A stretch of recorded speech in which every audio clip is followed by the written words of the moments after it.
Introduction. Si l'on vous proposait de réaliser un seul de vos souhaits, à part la santé, qui rendrait votre vie vraiment riche et heureuse, quel serait-il? Souhaiteriez-vous A. Être riche à 1 million, B. Être mondialement célèbre, C. Avoir beaucoup de sex-appeal, D. Exceller dans votre champ d'activité, E. Avoir un physique séduisant, F. Être très intelligent, G. N'avoir que des personnes extraordinaires dans votre vie? Si vous avez choisi la réponse G, vous êtes vraiment astucieux. Ce choix est le seul qui puisse vraiment rendre votre vie profondément satisfaisante. Vous avez besoin de vivre parmi des gens qui apprécient vos qualités particulières, faute de quoi la liste d'avantages ci-dessus n'a aucun sens. Que vous soyez le plus grand chanteur, acteur ou danseur du monde, ou encore le meilleur athlète, médecin, avocat, amant ou sex-symbole, si autour de vous, personne ne reconnaît vos talents et n'apprécie votre spécificité, votre vie n'a pas beaucoup de sens. Tom, conférencier de renommée internationale, parcourt le monde 300 jours par an pour prononcer des conférences.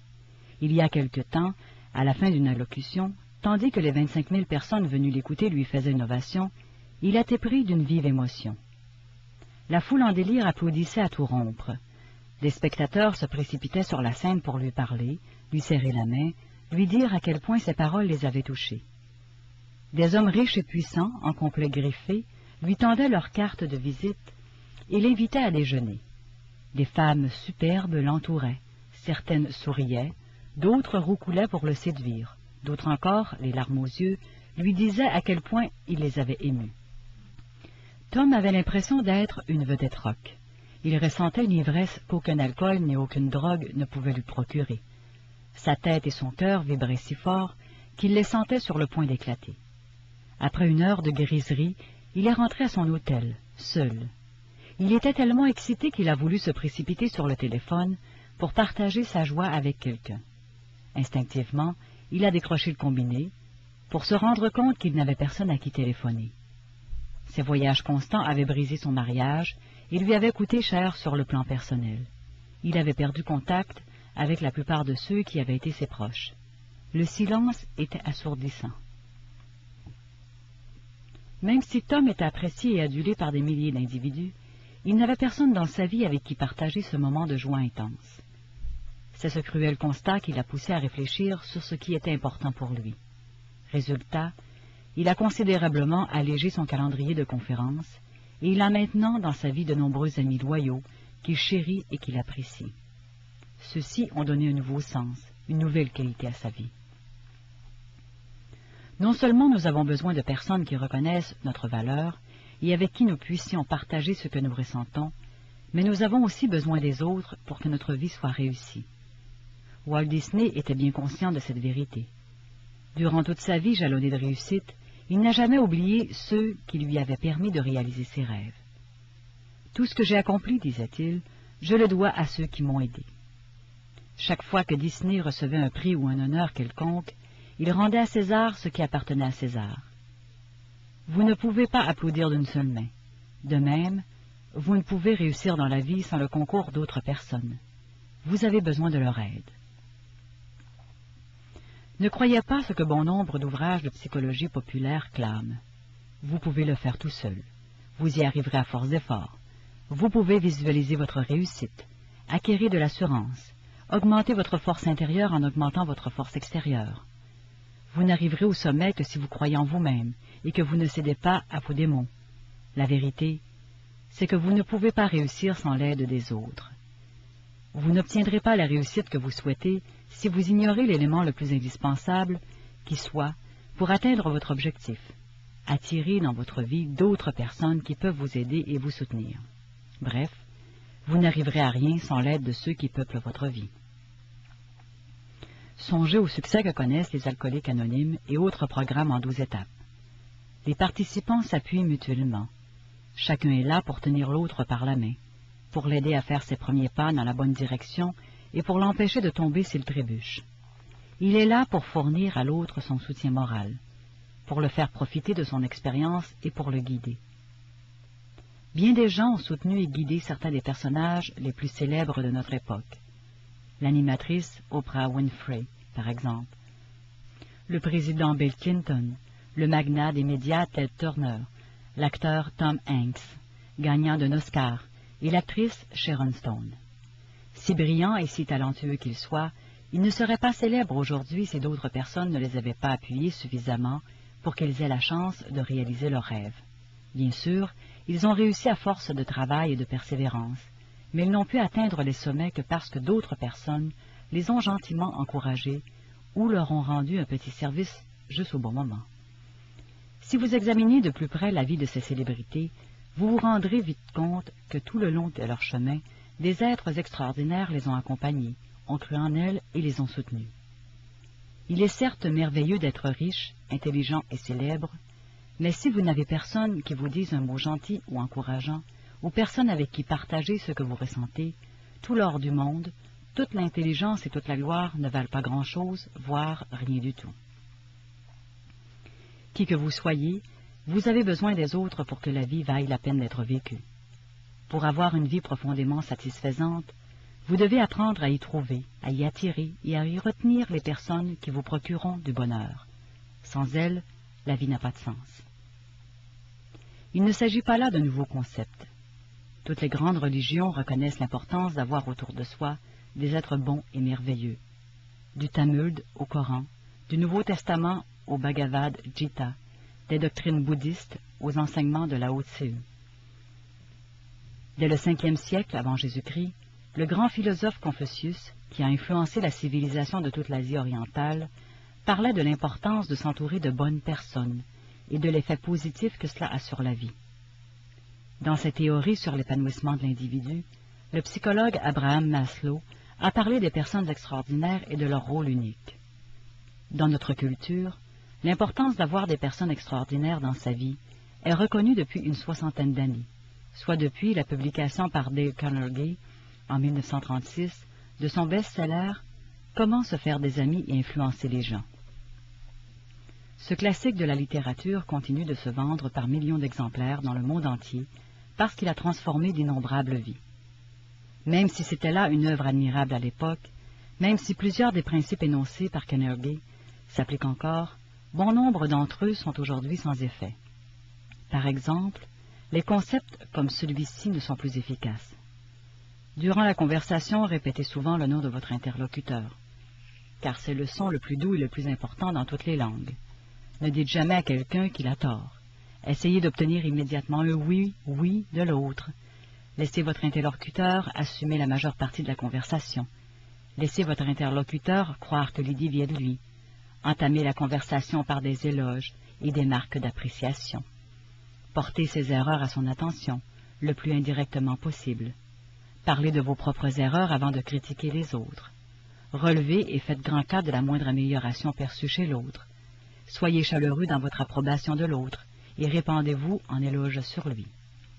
De nos jours, les gens sont beaucoup trop conscients et lucides pour se laisser berner par ces tactiques de manipulation, que beaucoup voient comme artificielles et peu sincères. Puisque l'environnement physique a beaucoup changé depuis l'époque de Dale Carnegie, ordinateurs, systèmes de télécommunications, satellites, et que nous vivons dans un environnement psychologique très différent d'alors, nouvelles valeurs, attitudes, normes morales et croyances, nous avons besoin de nouveaux outils. C'est à cause de tout cela que j'ai écrit le présent ouvrage. En tant qu'experte conseil en communication, j'ai beaucoup appris de mes clients.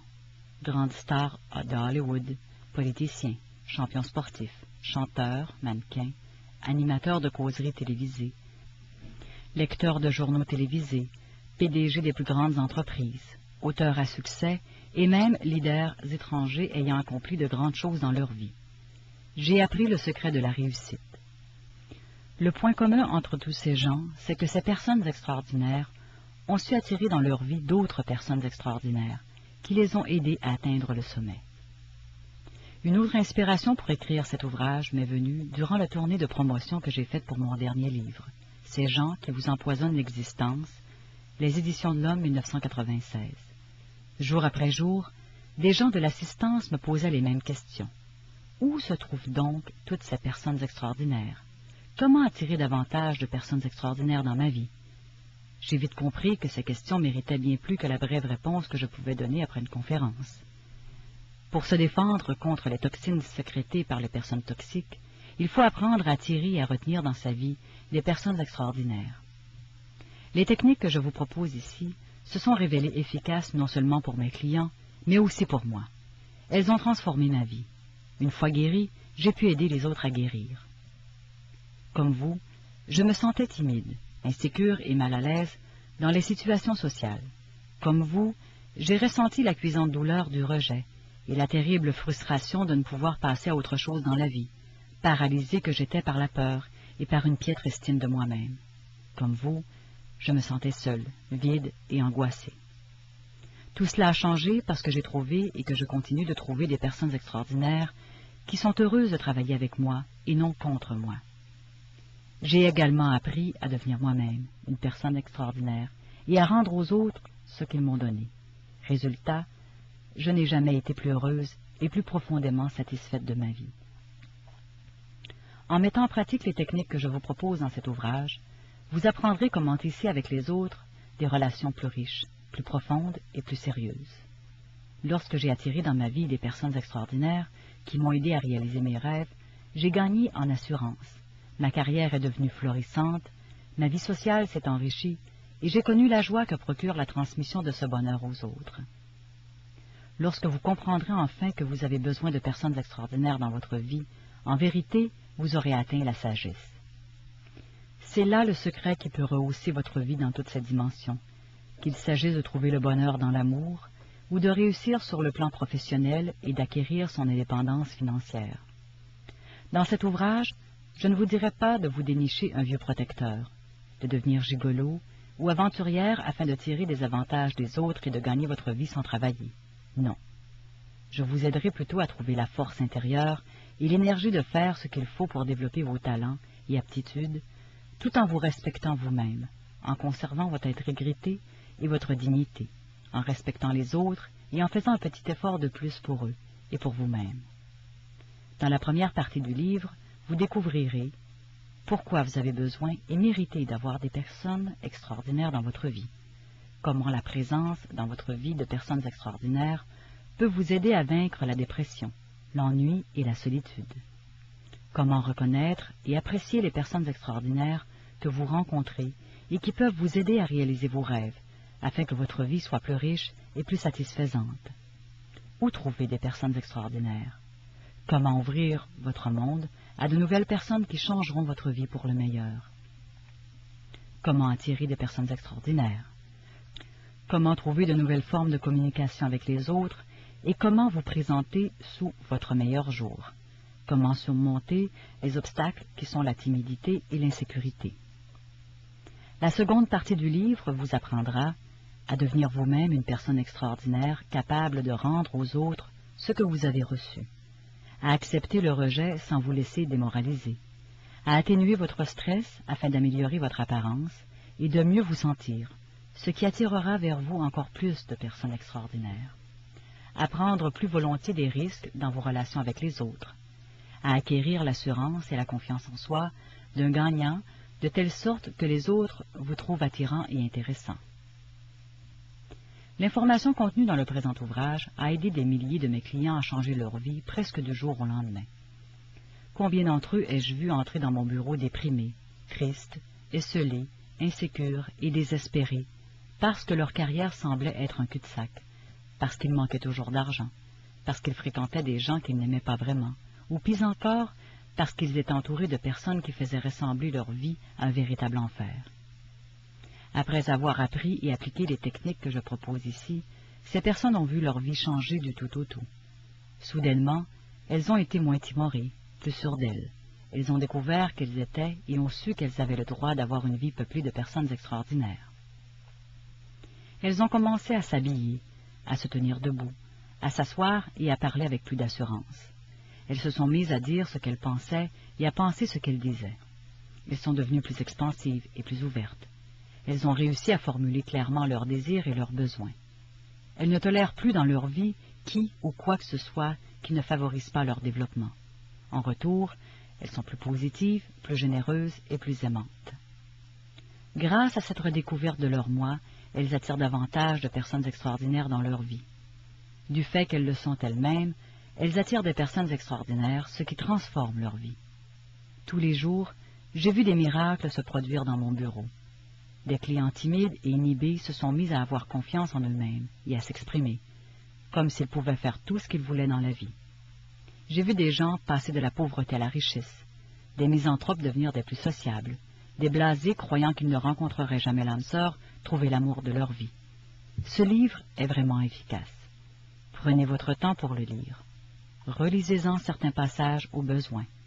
Les histoires que j'y relate, tout authentiques, vous inspireront. Vous attirerez, trouverez et garderez dans votre esprit des personnes extraordinaires. Vous-même deviendrez une personne extraordinaire pour les autres, ce qui vous ouvrira les portes d'un monde nouveau et excitant. Liliane Glass. Chapitre 1er, page 17. Pourquoi vous avez besoin de personnes extraordinaires dans votre vie et pourquoi vous les méritez? Le monde est peuplé de personnes extraordinaires. Pourquoi vous avez besoin de personnes extraordinaires dans votre vie? Pourquoi dans le passé, vous vous êtes saboté vous-même en chassant de votre vie les personnes extraordinaires? Les gens méritent d'avoir autour d'eux des personnes extraordinaires, mais certains les craignent. À quel signe vous reconnaîtrez qu'une personne est indigne de vous? Comment vous empêcher de saboter vos relations précieuses?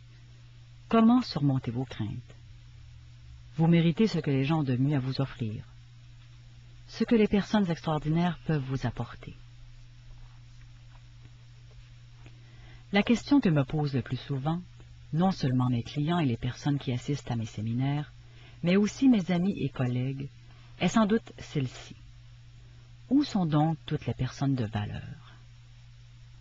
Après maintes déceptions et maints chagrins, les femmes célibataires me demandent souvent ceci. Y a-t-il encore des hommes bien?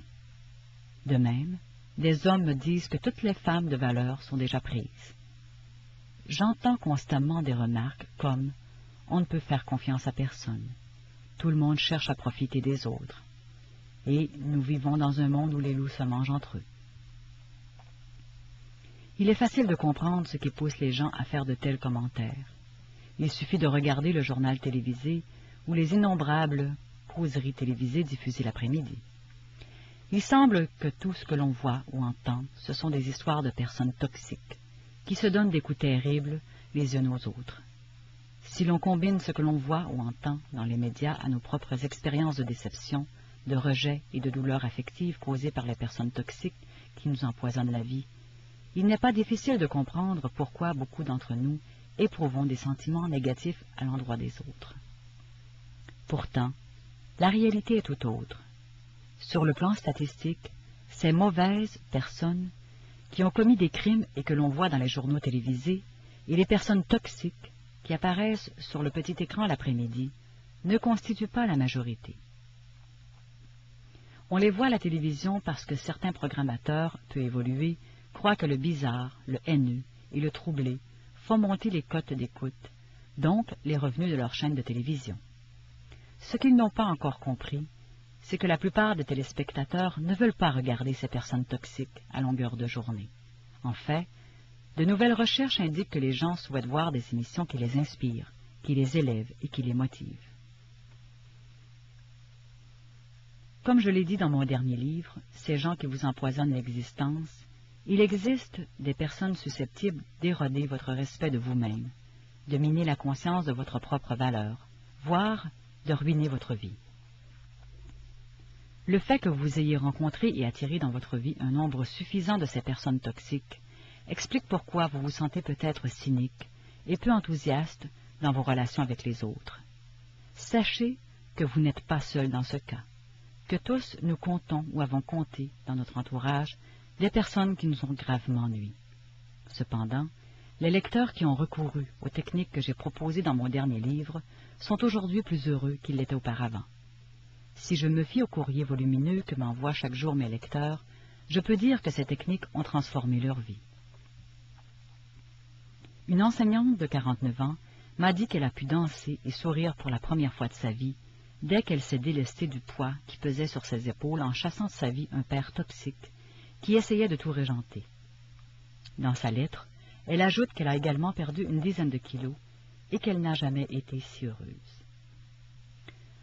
Un homme d'affaires, lui, a recouru à la technique de l'humour avec sa patronne, une femme de type dominateur-tyran, tandis qu'une autre de mes lectrices a appliqué la technique du désamorçage avec sa sœur, elle aussi du type dominateur-tyran. Dans les deux cas, mes correspondants ont constaté des résultats immédiats et une amélioration dans la façon dont les traitait la personne toxique. Les cas du genre sont innombrables et les résultats obtenus sont toujours les mêmes. Vous aussi pouvez affronter les personnes négatives qui habitent votre vie. La plupart des individus naissent bons. Dans bien des cas, ce qui leur arrive dans l'existence et ce qu'ils choisissent d'en faire détermine s'ils deviendront bons ou mauvais, toxiques ou extraordinaires. La mère de Juan Carlos était prostituée. Il ne savait pas qui était son père.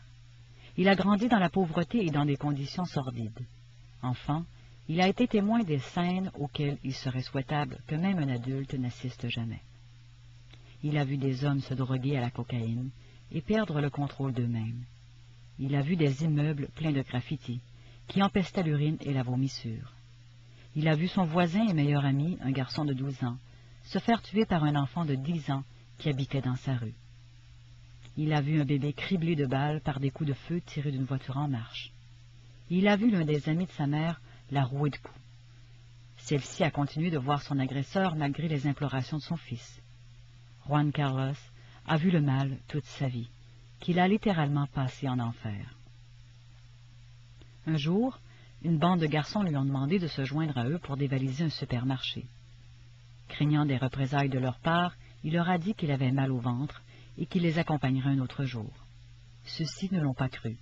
Ils l'ont battu et menacé de le tuer s'il ne se joignait pas à eux la fois suivante. Paniqué, les larmes coulant sur son visage crasseux, Juan Carlos a couru ce qui lui a semblé des kilomètres pour enfin échouer dans une église. Il y a rencontré le père John, à qui il a tout raconté. Ce soir-là, le prêtre a téléphoné à la mère de l'enfant pour lui demander si ce dernier pouvait travailler à l'église. Un peu de nettoyage et de petites tâches en échange de l'hébergement et d'une place à l'école paroissiale. Heureuse de se débarrasser de son fils, la mère a accepté. Juan Carlos a entrepris d'apprendre tout ce qu'il pouvait du père John. Il s'est développé harmonieusement dans son nouveau milieu, obtenant de bonnes notes à l'école et excellant dans les sports. Il n'a jamais regardé en arrière, mais toujours devant. Il a décroché une bourse de football pour fréquenter l'université de Notre-Dame, où il est devenu l'un des meilleurs étudiants. Il s'est inscrit à la faculté de droit. Aujourd'hui, il est l'un des plus grands avocats en droit criminel du pays. Dans ses temps libres, il prodigue ses conseils à de jeunes membres de gangs du barrio de l'Est de Los Angeles. Il a mis sur pied un centre pour jeunes où, toute la nuit, il joue les entraîneurs dans les matchs de basket et de football. Tout cela afin de garder hors de la rue des membres potentiels de gangs. Juan Carlos est né et a grandi dans des conditions désastreuses. Mais il n'est pas né mauvais. Il aurait facilement pu mal tourner, se joindre à un gang et finir comme la plupart des jeunes qui choisissent cette voie, en prison ou mort. C'est grâce à une personne extraordinaire, le père John, que Juan Carlos est devenu ce qu'il est aujourd'hui. Cela, le jeune homme ne l'a jamais oublié. Le monde est peuplé de personnes extraordinaires. Comme dans le cas du père John et de Juan Carlos, il existe beaucoup de personnes merveilleuses avec qui vous entrez en contact quotidiennement. Ce sont celles-là qu'il faudrait voir à la télévision tous les jours. Nous en avons assez que l'on nous y présente toujours les gens à problème, qui ne sont qu'une infime minorité. La vaste majorité de nos concitoyens sont bons, veulent être bons et veulent faire le bien, pour eux-mêmes, pour leur famille et pour les autres. Il y a des millions de personnes extraordinaires dans le monde. Si vous n'en avez pas trouvé suffisamment, c'est que vous n'avez pas observé assez attentivement les autres et vous-même. Les personnes extraordinaires se sont manifestées et ont montré ce dont elles étaient capables durant les terribles inondations que nous avons connues, les ouragans, les incendies de forêt, les tremblements de terre et les attentats terroristes.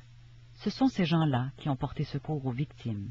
Ces hommes et ces femmes se sont dépensés sans compter pour aider l'autre, qu'il s'agisse de consoler l'enfant qui pleure, d'arracher une victime au décombre, de nourrir celui qui a faim, de vêtir celui qui a froid, voire de réanimer de leur souffle des corps inertes. des inconnus extraordinaires qui aident d'autres inconnus extraordinaires. C'est cela la vie, et c'est là-dessus qu'il faut mettre l'accent. Nous devons mettre en évidence le travail des personnes extraordinaires, comme ce vétérinaire de Los Angeles qui fournit gratuitement des soins aux animaux de compagnie des sans-abri. Nous avons besoin d'une dose quotidienne d'histoires réjouissantes, comme celle de cet homme resté anonyme, qui se rend chaque jour dans un hôpital pour enfants cancéreux, et qui leur offre des cadeaux accompagnés d'une note, disant qu'ils leur sont offerts par un ange qui veille sur eux, qui prend soin d'eux et qui les aime. Chaque jour, il donne généreusement pour que ces enfants mourants puissent sourire et attendre le lendemain avec impatience. Que dire de cette autre personne qui se fait un point d'honneur de rendre plus agréable la vie des habitants de la ville, la plus trépidante et la plus stressante d'Amérique, New York, en souriant à tous ceux qu'elle rencontre et en saluant le plus grand nombre de passants. En reconnaissant l'existence de ces passants, cette personne, dans son humble mesure, contribue à rendre leur journée plus agréable. Par conséquent, à ceux qui demandent « Existe-t-il encore de bonnes personnes ?» ou bien « Où sont donc toutes les personnes extraordinaires ?» je réponds « Regardez bien autour de vous. Beaucoup de personnes extraordinaires se trouvent sous notre nez. Trop souvent, nous ne nous en rendons même pas compte. Pourquoi vous avez besoin de personnes extraordinaires dans votre vie? Pour survivre, nous avons besoin des autres. Sans les soins de ses parents, le nourrisson mourra. Sans la stimulation physique et affective de quelqu'un, l'enfant s'étiolera et risquera d'accuser un retard d'ordre mental, physique ou affectif. Il pourra commencer à présenter des comportements d'autodestruction. Nous avons tous constaté les effets négatifs du manque de stimulation, les plus évidents étant ceux qui se manifestent chez les animaux gardés en cage dans des zoos. Privés de leur habitat naturel et d'un milieu social adéquat, ces animaux arpentent leur cage exiguë, s'arrachent les plumes ou la fourrure, et se replient parfois tellement sur eux-mêmes qu'ils s'isolent dans un coin et se laissent mourir de faim. Des études, devenues depuis des classiques, menées dans des orphelinats durant les années 1930, ont prouvé l'importance du contact physique, de l'amour et de tendres soins. On a découvert qu'il y avait plus de décès chez les bébés qu'on laissait dans leur berceau sans s'occuper d'eux que chez ceux à qui on accordait davantage de stimulation physique et affective. Les bébés que l'on sortait régulièrement de leur berceau, que l'on embrassait et avec qui on jouait étaient plus robustes et en meilleure santé que les autres, et souriaient plus souvent. Pour survivre, nous avons besoin des autres. Sans le secours des autres, celui qui a faim mourrait d'inanition, celui qui a froid mourrait gelé, celui dont la maison brûle périrait dans les flammes. Nous avons besoin des autres non seulement pour survivre, mais aussi pour réussir. Quelle est la clé de la réussite? C'est autrui. La vérité, c'est que quiconque réussit vraiment dans la vie n'y arrive qu'avec l'aide et le soutien des autres. Nous avons besoin des autres. Quels que soient nos talents et notre intelligence, aucun d'entre nous ne peut atteindre tout seul le sommet, ni réaliser ses objectifs. Nous ne pouvons tout simplement pas nous passer des autres. Ne croyez pas ceux qui prétendent le contraire. Le docteur Robert G. Garland, mon mentor à l'Université du Minnesota, présenté tout récemment dans la revue American Health comme étant l'un des plus grands médecins du pays, a formulé cette vérité d'une façon toute simple. Chaque fois qu'on lui disait qu'il était brillant, éloquent, serviable, bon, compatissant ou sympathique, il répondait humblement « La grandeur d'un homme se mesure à la taille de ceux sur qui il s'appuie. Toute ma vie, j'ai eu le bonheur d'être soutenu par de grands hommes et de grandes femmes. » Comme il avait raison. Aucun homme n'est une île, écrivait John Donne. La célèbre chanson de Barbara Streisand formule autrement la même chose. Les gens qui ont besoin des autres sont les plus chanceux du monde. Ces paroles m'ont toujours paru vraies. Je l'ai constaté le jour des funérailles de mon très cher ami Charlie Miner. En observant la foule de quelques 2000 personnes venues lui rendre un dernier hommage, j'ai compris que, en fin de compte, peu importe la fortune d'un homme ou sa célébrité. Ce qui compte, c'est le nombre de vies qu'il a touchées, l'amour qu'il a eu pour les autres et l'amour que les autres ont eu pour lui. En pensant à Charlie, durant et après le service, je me suis souvenu de ses belles qualités, celles qui lui ont permis de toucher un si grand nombre de vies. C'était le genre d'homme à toujours ajouter un couvert à sa table, pour ceux dont il savait qu'il n'avait personne avec qui passer les fêtes, le genre d'homme à bavarder chaleureusement et franchement avec les gens, où que ce soit, quel qu'il soit, sans égard à leur rang social, à leur apparence, ou au fait qu'ils les connaissent ou pas. Le genre d'homme capable d'éveiller l'amour chez les autres. Un homme si extraordinaire que des milliers de personnes ont été profondément affligées par la perte d'une présence si chaude et si merveilleuse. Seule une personne extraordinaire pouvait susciter une telle réaction. Il était comme cela, mon ami Charlie. Même s'il avait des défauts, comme tout le monde, il était bel et bien une personne extraordinaire, dans tous les sens du mot. Une personne extraordinaire, c'est quelqu'un qui fait prendre conscience aux autres de leur propre valeur. Grâce à elle, les gens se montrent sous leur meilleur jour. Nous pouvons attirer dans notre vie des personnes extraordinaires, comme Charlie Miner ou comme le docteur Robert Garland, et nous sommes tous en mesure d'être des personnes extraordinaires pour les autres. Nous avons tout ce qu'il faut pour être extraordinaires, généreux, positifs, et pour enrichir la vie des autres, afin d'apporter du bonheur à presque tous ceux avec qui nous entrons en contact. Nous sommes aussi en mesure de retenir ces personnes dans notre vie.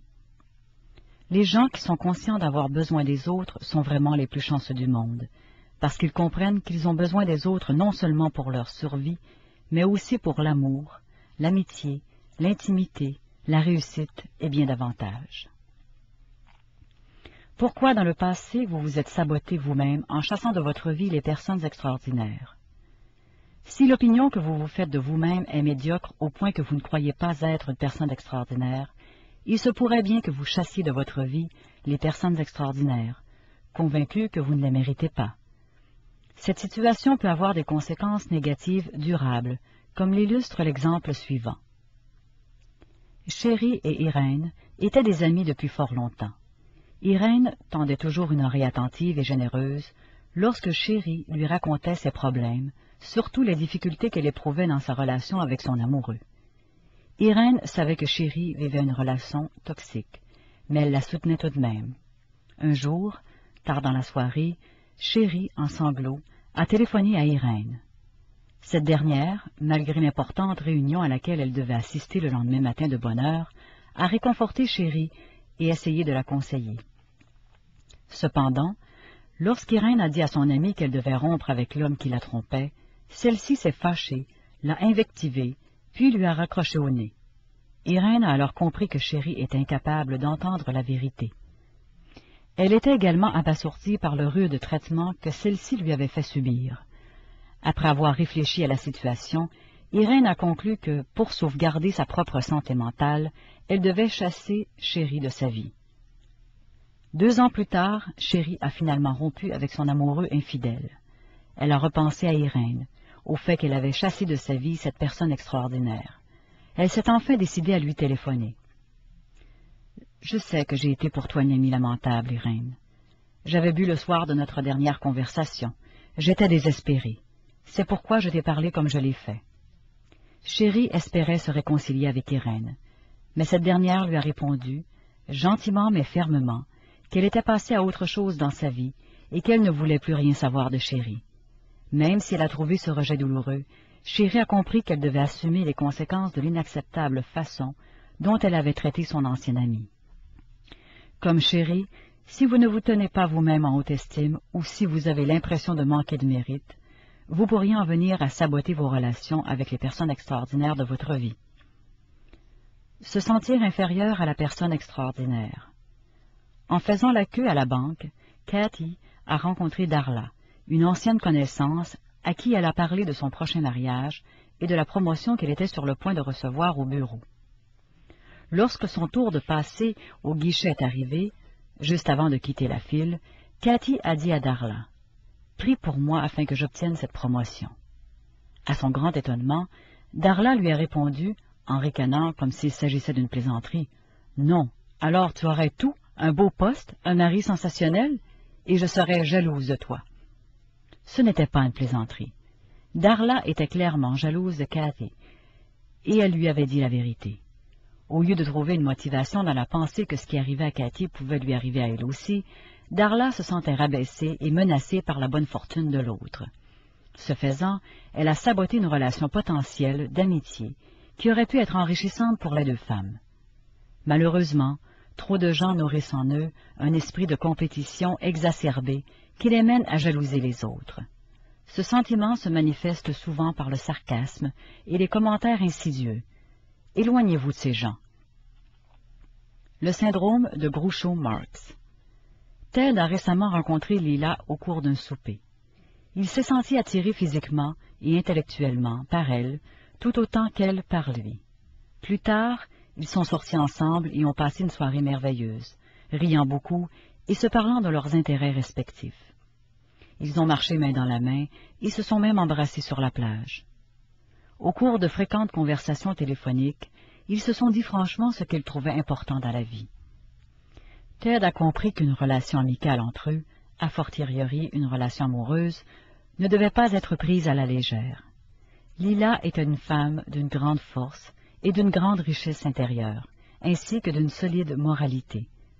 Ted a téléphoné de moins en moins souvent à Lila, jusqu'au jour où il a complètement cessé de le faire. Lorsqu'elle lui téléphonait, il se montrait froid et distant. Pendant des semaines, déprimée, Lila se torturait à se demander ce qu'elle avait bien pu faire à Ted pour qu'il cesse de l'appeler. Après une séance dans mon bureau, elle a compris que le comportement de Ted n'avait rien à voir avec elle. Ted avait l'habitude de quitter les femmes qu'il aimait. Lorsque Lila m'a raconté que Ted lui avait dit qu'il avait rompu avec sa dernière flamme parce que celle-ci voulait l'épouser, j'ai vu clair. Ted ne voulait pas d'une femme qui le voulait lui. Quand Lila lui a fait sentir qu'elle l'aimait bien, qu'il comptait pour elle, Ted a pris la poudre d'escampette. Lila doit s'estimer heureuse de ne pas avoir perdu plus de temps qu'elle ne l'a fait et de ne pas s'être trop éprise de Ted, parce que la situation aurait été destructrice pour elle, comme elle l'a été pour une autre de mes clientes, Gina. Gina a épousé Steve après avoir été l'objet d'une cour des plus expansives. Il lui répétait constamment qu'il la trouvait fabuleuse, l'inondait de cadeaux et comblait le moindre de ses désirs.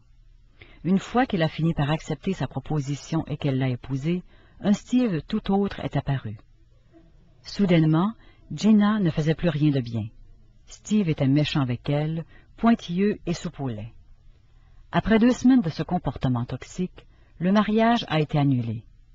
Durant son traitement, Steve a révélé à son thérapeute qu'il ne trouvait plus Gina si fabuleuse que cela.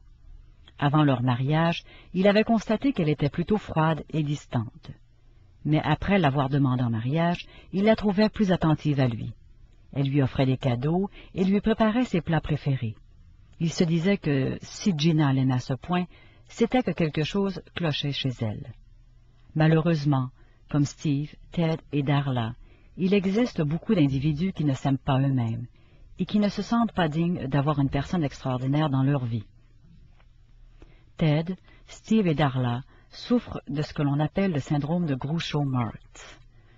Le regretté Groucho avait un jour dit en plaisantant qu'il ne voudrait jamais être membre d'un club qui voudrait de lui comme membre. Même s'il s'agissait d'une plaisanterie, il n'y a rien de drôle chez les gens qui se méprisent à ce point. Ceux qui se sentent ainsi sont insécures, ne croient pas avoir la moindre valeur et vont même jusqu'à se détester. Si vous êtes un jour dans cette situation, mieux vaut pour vous consulter un conseiller ou thérapeute professionnel. Il se penchera sur ces problèmes et vous aidera à les régler, afin que vous ne chassiez plus les personnes extraordinaires que vous avez la chance d'avoir dans votre vie. Les gens méritent d'avoir autour d'eux des personnes extraordinaires, mais certains les craignent. Même si, intellectuellement et affectivement, vous avez peut-être envie que des personnes extraordinaires peuplent votre vie, il se peut que vous ayez constaté que vos relations, les plus précieuses, ont trop souvent été marquées par le conflit et le malentendu.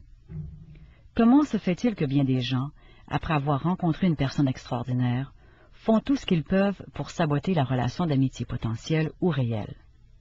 Souvent, c'est parce que du fait qu'eux-mêmes ne se sentent pas extraordinaires, ils ne se croient pas dignes d'avoir dans leur vie une personne extraordinaire.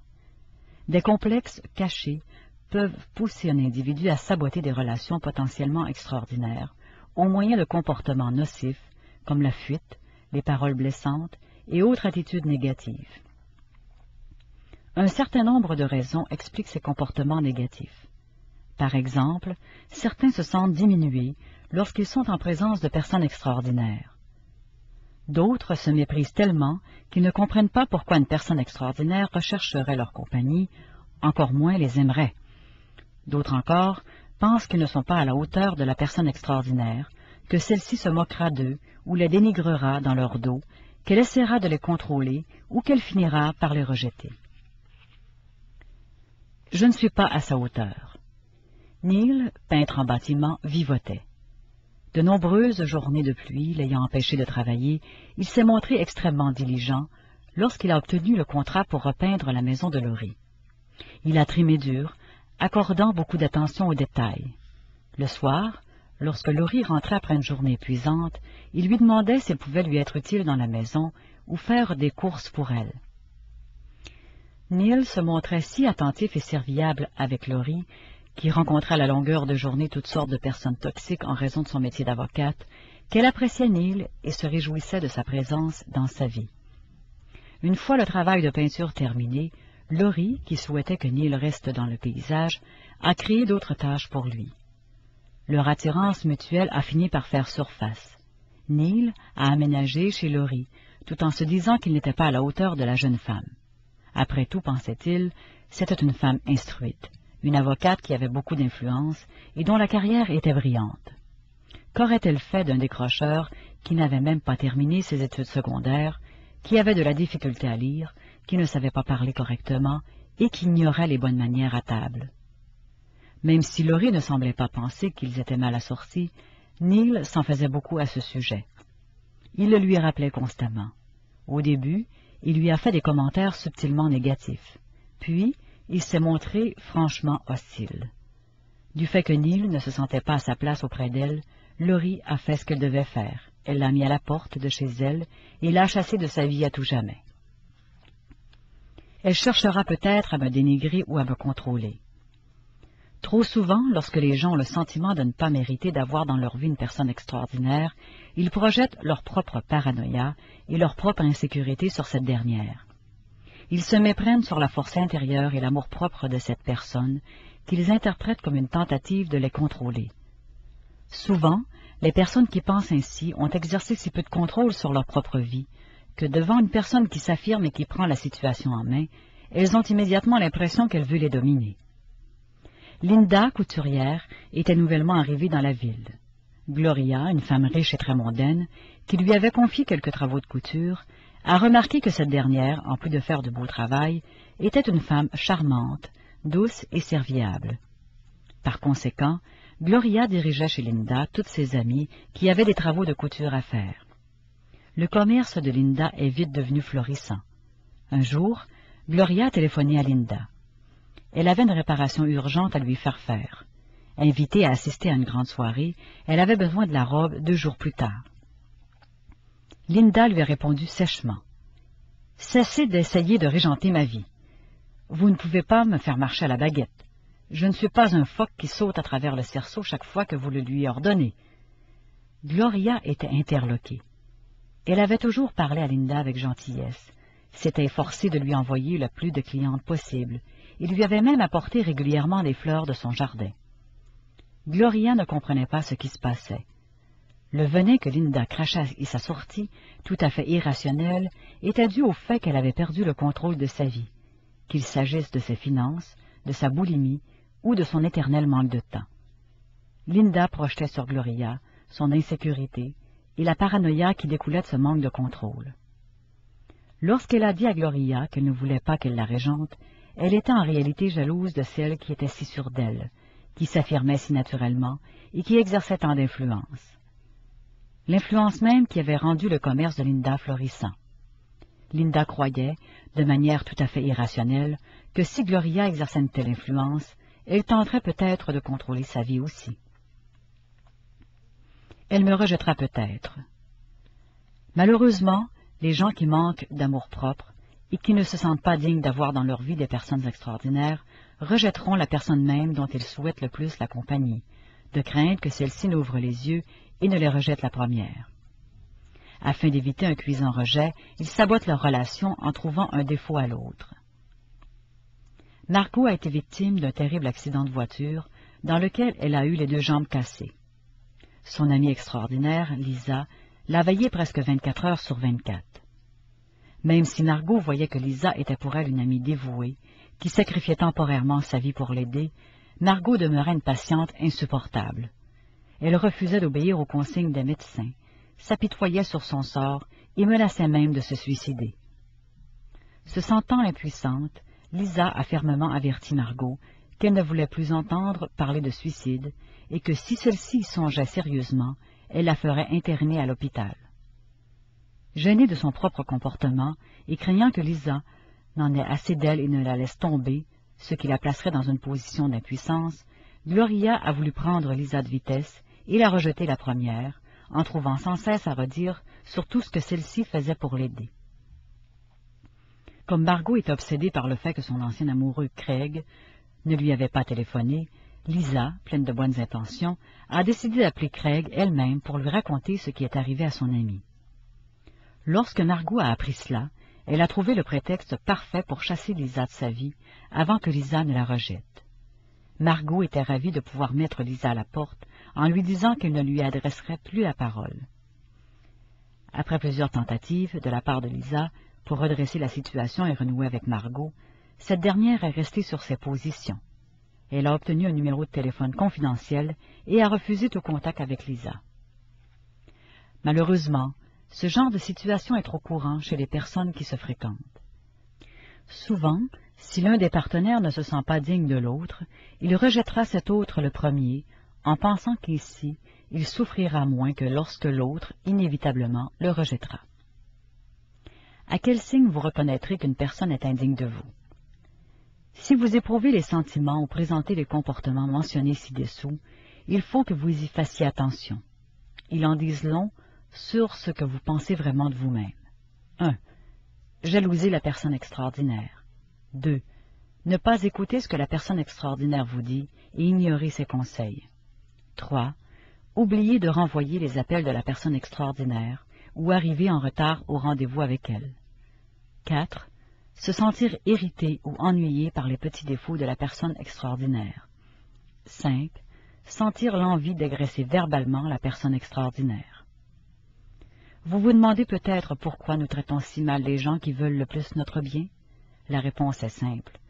Parce que nous avons la terrible impression de ne rien valoir. Nous envions ces personnes, ce qui fait que, inconsciemment, nous voulons les saboter ou les détruire parce que nous sentons que nous ne les méritons pas. Comment vous empêcher de saboter vos relations précieuses? Si vous commencez à croire que vous n'êtes pas à la hauteur des autres et constatez chez vous des comportements toxiques, voici quelques mesures à prendre pour vous empêcher de saboter les relations les plus précieuses de votre vie. 1. Concentrez votre attention sur le problème. Par exemple, pourquoi ne pouvez-vous pas supporter votre voisin? Pourquoi votre collègue vous met-il toujours hors de vous? Pourquoi ces gens ont-ils un effet si négatif sur vous? Réfléchissez à tout cela, car savoir, c'est pouvoir. Prenez conscience du fait que vous êtes jaloux ou que vous ne vous sentez pas à la hauteur des autres. Cette prise de conscience vous donnera peut-être la force de modifier vos sentiments et votre comportement. 2. Vous trouverez peut-être utile de vous réserver un peu de temps, durant lequel, tout seul, vous dresserez la liste de tout ce que la personne extraordinaire a fait pour vous. Pourquoi ne pas tenir un journal dans lequel vous consignerez vos pensées, sentiments et impressions durant la lecture du présent ouvrage et après l'avoir lu? 3. Ayez un geste inattendu ou attentionné pour cette personne. Montrez-lui que vous pensez à elle. Faites-lui savoir que vous appréciez sa présence dans votre vie. 4. Prenez du temps pour vous parler à vous-même de ce qui pourrait vous arriver si vous vous aliénez cette personne extraordinaire et risquez de la perdre. Il se peut qu'il vous soit impossible de réparer les pots cassés. Votre famille vous aime peut-être de manière inconditionnelle, mais ce n'est pas nécessairement le cas de vos amis, même ceux qui sont des personnes extraordinaires. Si vous exagérez, vous finirez comme chéri et regretterez d'avoir perdu une personne extraordinaire. Comment surmonter vos craintes?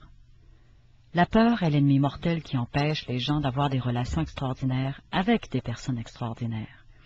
Il explique pourquoi les gens se sabotent eux-mêmes et mettent en péril leurs amitiés et leurs expériences enrichissantes avec les autres. Le président Franklin D. Roosevelt a dit un jour « Nous n'avons rien à craindre que la crainte elle-même ». Comme il avait raison. Souvent, tout ce qu'il nous faut pour surmonter nos craintes, c'est de reconnaître leur existence et de nous convaincre nous-mêmes que nous n'avons pas peur. En raison de mes années d'expérience dans le traitement de mes clients, je suis convaincu que savoir, c'est pouvoir. Si vous savez ce que vous faites de travers et pourquoi vous le faites, vous avez le pouvoir de changer.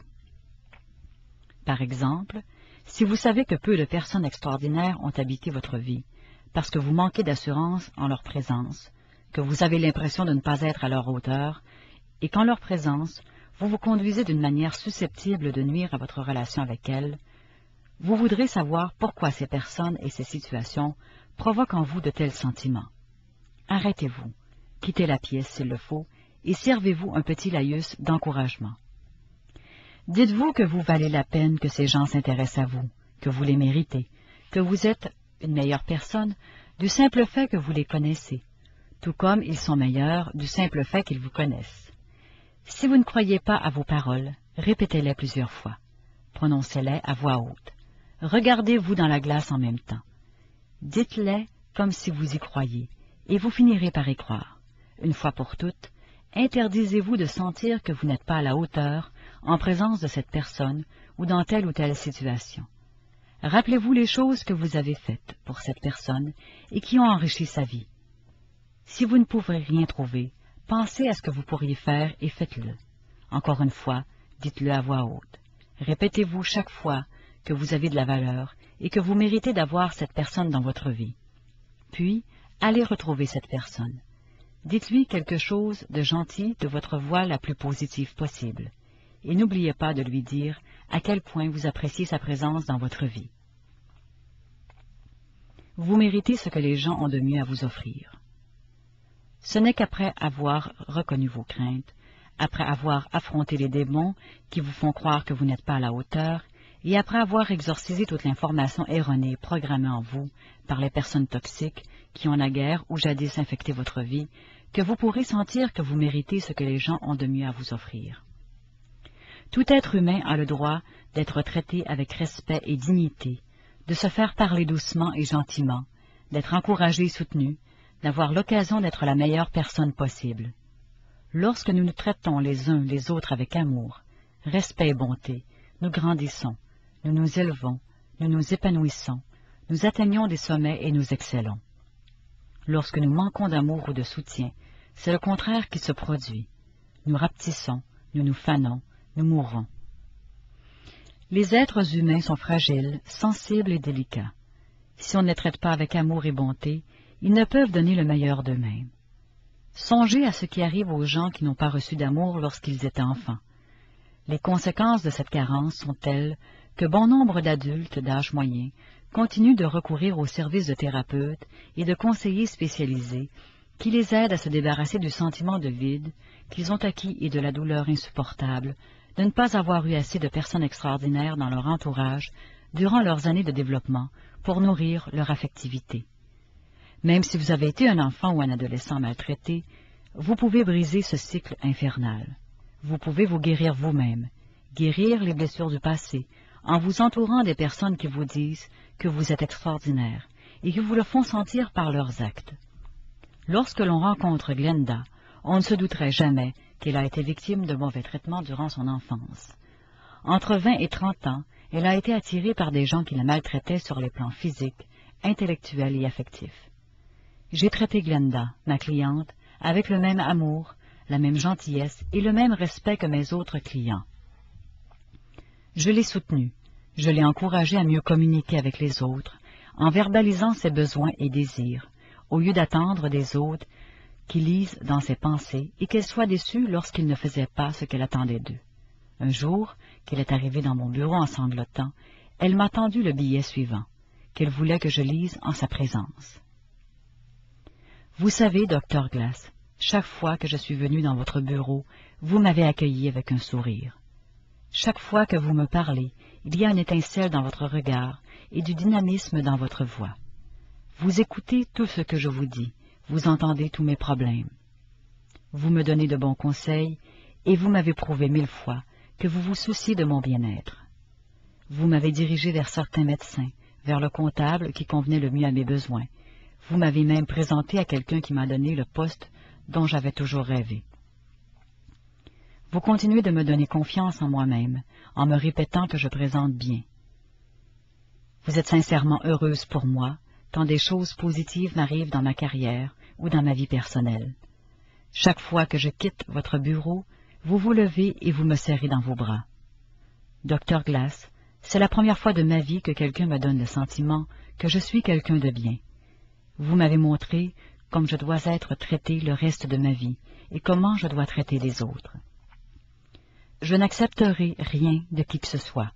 Je ne vous oublierai jamais, parce que vous m'avez fait le plus beau cadeau qui soit, un cadeau qui ne s'achète pas, ma dignité et le sentiment de ma propre valeur. Que Dieu vous bénisse et vous permette de continuer votre travail exceptionnel, afin que vous puissiez toucher la vie d'autres personnes comme vous avez touché la mienne. Le billet de cette femme m'a ému aux larmes et m'a fait réfléchir sur ma propre vie. Elle aussi m'a donné le plus beau cadeau qui soit, en me permettant d'enrichir sa vie, afin qu'elle puisse à son tour enrichir celle des autres. J'avais le sentiment qu'elle avait de la valeur, et en retour, elle avait le même sentiment à mon égard. Nous méritons tous d'avoir dans notre vie des personnes extraordinaires, qui ouvrent notre cœur et qui touchent notre âme. Ce que les personnes extraordinaires peuvent vous apporter.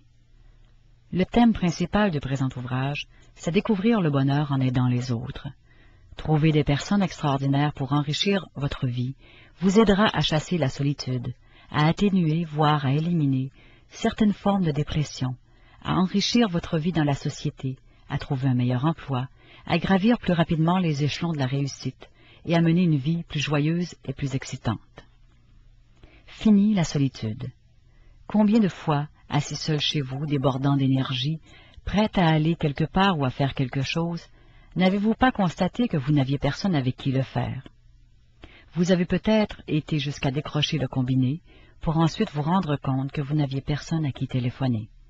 Soudainement, vous avez eu un serrement dans la poitrine. Vous vous êtes senti triste et gêné de n'avoir dans votre vie personne à qui téléphoner, personne qui soit là pour vous. Si vous avez fait l'expérience de la solitude, la terrible prise de conscience du fait de ne pas avoir dans votre vie les gens dont vous avez besoin, vous n'êtes pas seul dans votre cas. La plupart d'entre nous ont vécu la même chose à un moment ou à un autre.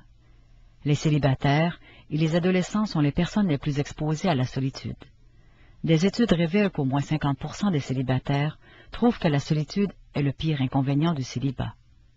D'autres études indiquent que plus de 20% des adolescents se sentent terriblement seuls. Même si vous êtes marié, même si vous vivez avec toute une maisonnée, vous pouvez vous sentir seul si vous n'êtes pas avec les gens qu'il vous faut. En présence d'une personne extraordinaire avec qui votre relation est harmonieuse, vous ne vous sentez pas seul. Votre santé physique et mentale y gagne. En fait, des études nous apprennent que les personnes qui se sentent seules connaissent davantage de troubles de santé reliés à l'alcool et à la drogue et que l'incidence des maladies cardiaques est plus grande chez elles. Atténuer ou éliminer la dépression. Tandis que de nouvelles recherches font ressortir un facteur biochimique important dans les cas de dépression clinique, beaucoup d'autres ont établi un lien entre la dépression et la solitude. Ainsi, il est plutôt difficile de se sentir déprimé dans l'entourage de personnes extraordinaires qui nous font sourire, qui nous font rire, qui nous intéressent, qui nous acceptent tels que nous sommes et qui nous font nous sentir bien dans notre peau. Même si Connie occupait un emploi intéressant et qu'elle habitait une magnifique maison, elle semblait souvent déprimée. Elle est allée d'un thérapeute à l'autre à la recherche d'un remède. Elle se sentait apathique, négative, aliénée et malheureuse, et elle s'ennuyait. Les thérapeutes n'arrivaient pas à l'aider et les médicaments étaient sans effet. En ultime recours, après avoir lu mon dernier livre, elle est entrée en contact avec moi. Nous avons longuement bavardé. C'est ainsi que nous avons découvert que la racine de son problème, c'était qu'elle avait le sentiment de ne pas pouvoir établir de rapport avec beaucoup de gens de la côte ouest, où elle habitait depuis son départ de New York. Connie y occupait un meilleur emploi et gagnait beaucoup plus d'argent qu'avant, mais elle se sentait tout de même malheureuse. je l'ai incitée à se trouver du travail dans l'Est et à y retourner. Même si cela signifiait qu'elle gagnerait moins d'argent, elle se trouverait avec des gens avec qui elle pourrait établir un rapport. Connie a suivi mon conseil. Elle n'a jamais été aussi heureuse. Elle sort tous les soirs et elle a de nombreuses amies avec qui elle va au restaurant, au cinéma ou au théâtre. De plus, elle a rencontré un homme extraordinaire qu'elle épousera peut-être. Tout ce qu'il a fallu à Connie pour sortir de sa dépression, c'est d'être en compagnie de personnes extraordinaires avec qui elle pouvait établir un rapport. Où que vous viviez, il s'en trouve, des personnes extraordinaires. Contrairement à Connie, la plupart des gens ne peuvent pas se permettre de déménager. L'être humain est accompagné de lui-même où qu'il aille. Par conséquent, il est essentiel qu'il soit bien dans sa peau où qu'il se trouve. Enrichir votre vie dans la société. En tant qu'être humain, nous avons besoin de beaucoup de stimulation. Nous avons besoin de personnes avec qui partager nos idées et à qui exprimer nos sentiments les plus profonds. Lorsque nous attirons dans notre vie une ou deux personnes extraordinaires, celles-ci connaissent souvent d'autres personnes extraordinaires à qui elles nous présenteront et auxquelles nous présenterons les personnes extraordinaires que nous-mêmes connaissons. C'est ainsi que commence le cycle social. Lorsque Janet a déménagé à Chicago, elle ne connaissait que Vivienne, qui l'a invitée à un thé qu'elle avait organisé pour une vingtaine de femmes. Janet y a rencontré toutes les amies de Vivienne, mais a établi un rapport privilégié avec 5 d'entre elles. Janet a pris leur carte de visite et a déjeuné avec chacune de ces femmes. Elle a senti qu'elle pourrait se lier d'amitié avec 2 d'entre elles. Celles-ci, Hélène et Candy, sont devenues pour elle des amies intimes, et l'ont invitée à des fêtes et à des soirées au cours desquelles elle a rencontré d'autres personnes encore. Janet a fini par devenir l'une des femmes les plus en vue de Chicago. Étant donné qu'elle était célibataire, ses nouvelles amies l'invitaient souvent à des soupers où elle la faisait s'asseoir à côté des célibataires qui représentaient de beaux partis. Un soir, son voisin de table avait tellement de choses en commun avec elle qu'elle a fini par l'épouser.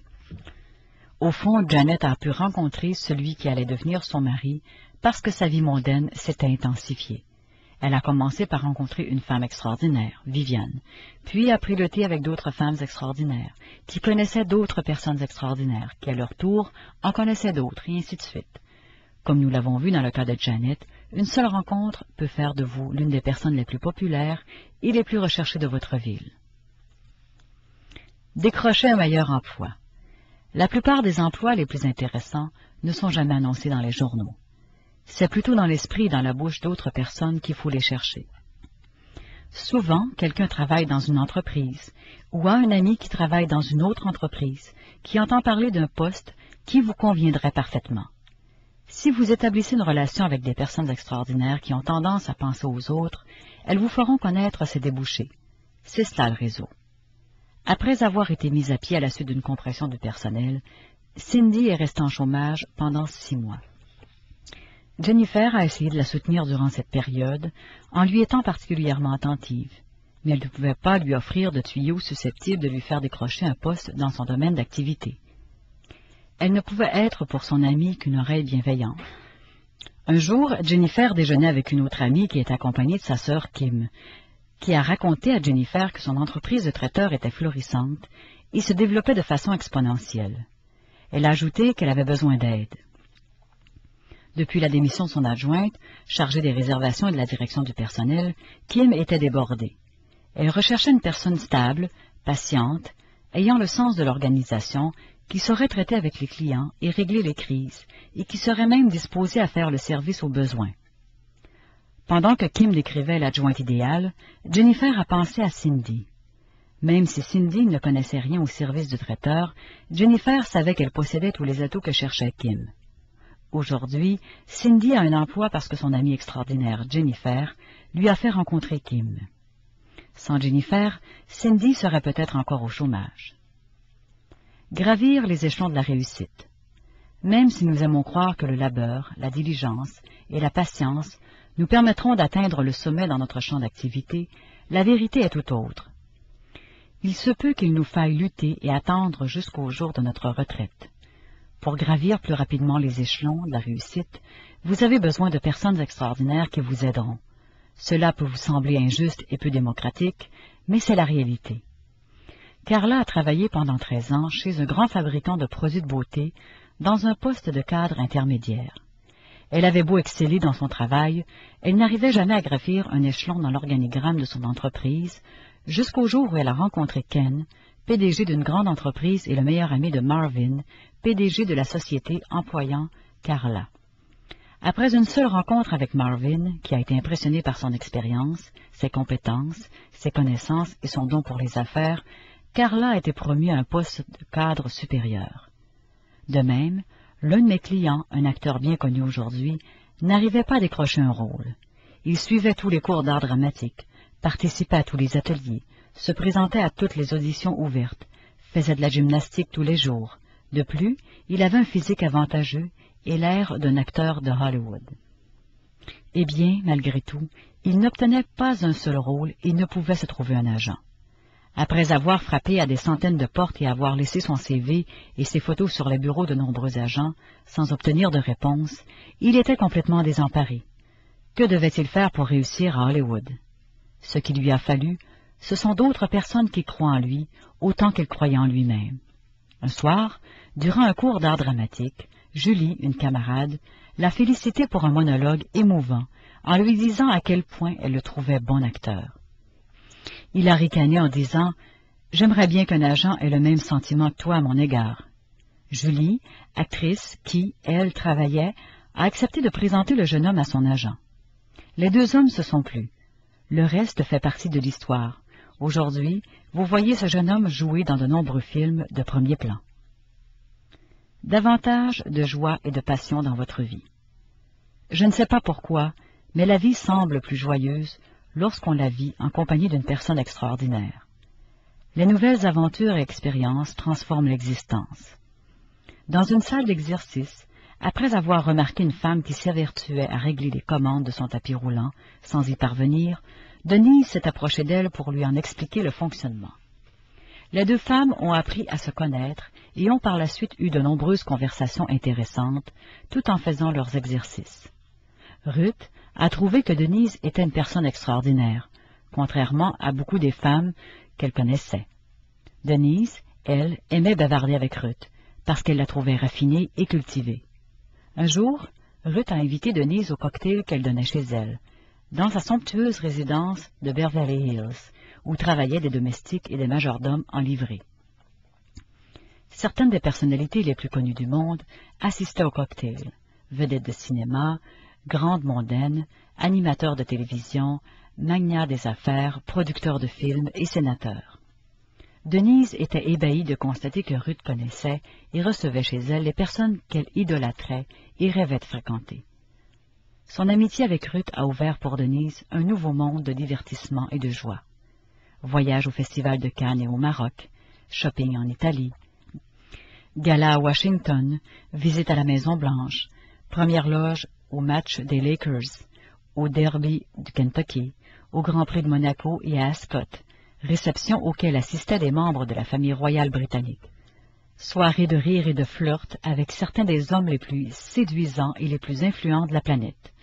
Denise a également eu l'occasion de s'initier au monde des arts, à l'équitation, à la mode et à bien d'autres choses nouvelles pour elle. La rencontre de ces gens intéressants a transformé sa vie à tout jamais. Même si l'expérience qu'a vécue Denise a été unique, une espèce de conte de fées, cette femme a également modifié le cours de la vie de Ruth, qui trouvait agréable l'enthousiasme et la fureur de vivre de Denise. Elle appréciait son honnêteté et respectait son intégrité et son échelle des valeurs. À travers le regard de Denise, Ruth a pu voir sous un jour nouveau, plus excitant, toutes les belles choses qu'elle possédait et tous les lieux magnifiques auxquels elle avait accès. Elle a pu mieux apprécier non seulement ce qu'elle avait, mais aussi qui elle était. Pour la première fois de sa vie, Ruth s'amusait et appréciait le fait qu'elle avait les moyens financiers de profiter de ce qu'elle avait la chance de faire. Mis à part le cas de Denise et de Ruth, à une plus petite échelle, le simple fait de rencontrer une personne extraordinaire avec qui on a des atomes crochus peut transformer une expérience banale, comme aller au cinéma, en une expérience excitante, stimulante et joyeuse. Fréquenter des personnes extraordinaires qui ont des intérêts, un style de vie, voire une vision de la vie unique et différent des vôtres, vous permettra d'entrer dans leur monde et de vivre votre vie dans la perspective des autres. Ces fréquentations multiplient les possibilités que vous offre la vie, ainsi que ses récompenses.